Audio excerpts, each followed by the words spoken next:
Hello everybody, and welcome to another virtual program with the Carnegie-Stout Public Library. My name is Bailey, and today the program we're doing is TikTok crafts. We are making a colorful wall hanging. So this is an example that I made. If you registered for this program, you will have received a kit that looks something like this. So that means while you will have all of these supplies, your colors might turn out differently. And if you're watching this tutorial without the kit, then obviously you will have your own version of these supplies. But I will let you know what you'll need to follow along with this craft. You will need a metal hoop or ring to be the base of your wall hanging. If you wanted a more sort of rustic or natural look for your wall hanging, you could also go outside and find a branch or stick that you think looks really nice and would go with your yarn.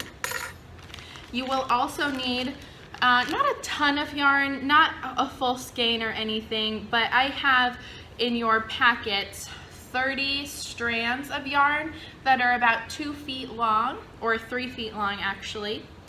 But basically what you'll want to do is just measure about how long you want your wall hanging to be and then double that length, because we'll be folding these pieces of yarn in half. So make sure you have all of those supplies, and then we'll go ahead and get started in our tutorial. Alright everybody, we'll go ahead and get started with the how-to. First, you're going to want to start out with a ring directly in front of you, preferably on a table or other flat surface. And then you're going to want to choose a strand of yarn. Any color will do to start out. And then you're going to fold it in half so that the two ends line up. It's okay if they're not perfectly even, but you're going to want to make sure they're at least relatively even. That will create a loop at the other end, and you're going to take this loop and place it underneath the ring, just like that. Now what you're going to do is grab the ring again, or the loop, and then pull it over the ring. You'll be able to see the two long strands of yarn in between that loop, and what you're going to do is just pinch them and pull them through. And then just gently tug it until it's tight. You can move that off to the side and we'll do it again. Take any strand of yarn, fold it in half so that the ends line up. Find that loop at the top, put it underneath the ring,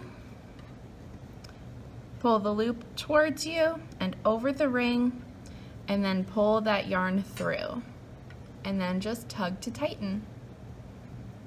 Slide it over and we'll do it again. Now if you are working from a kit from the library, then your colors have been pre-chosen for you. If you are doing this with your own yarn or without a kit, then you will have more control over this particular project's color scheme. What's nice is that as you work, you will be able to decide where you want each strand of yarn. So right now I have purple, blue, and pink. I'm going to go ahead and choose a green so that we have the other color in there. Fold that in half. We'll add it right there. And then I officially have the option to continue this pattern if I want it to be more uniform.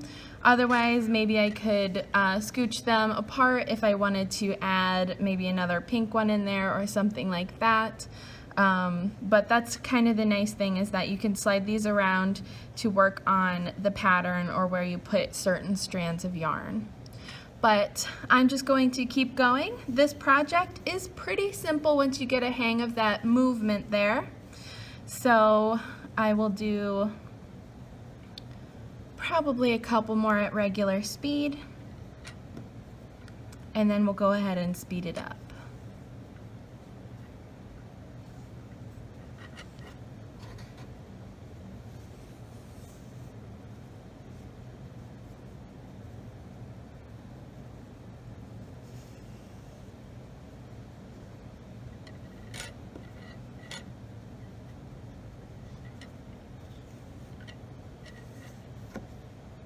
Now this is a craft that I saw on TikTok, and it's one that I've seen people do and redo a million different times and a million different ways. So if you feel compelled to film yourself making this project, we'd love to see it. We always love seeing what creative things our patrons can get up to after attending one of our programs, even the virtual ones. So let us know in the comments how your project turns out and if you feel like you want to film your own tutorial. But this is just about our final product. What we're going to want to do is grab our final piece of string and just loop it through the top like so. And then depending on where you want to hang it from, the length of this circle will vary, but you're just going to tie one simple knot and then another simple knot so that you can hang it from wherever you choose, like so. Another option that I've seen people do is if you don't feel like hanging it from the top like that, you could always hang it from the ring itself. If you have something that the ring can just get stuck up on. Other times I've seen people hang their rings a little more like this. Oops. So that the ring shows, but it hangs from the top so that the yarn shows through the ring. And if you wanted to do something like that, then all you would have to do is take this extra piece of string and tie it at the top just like we did before. And then it would hang like that. All right, everybody, I hope you enjoyed that tutorial and that you were able to make a wall hanging that you're very proud of. These shouldn't all look exactly the same, especially if you want to spruce up the ends and make them at a different angle or just make them really tidy and straight. But please leave a comment letting us know how your craft experience went. If you want to include a picture of what you make, that would be even better. We'd love to see it. Be sure to check our online calendar for even more virtual programs. We should have a lot coming up, and we have a lot of program videos still up on our Facebook and YouTube pages, so you can check those out as well if you're just looking for ideas for stuff to do. But thank you for joining us today. I hope to see you soon. Bye.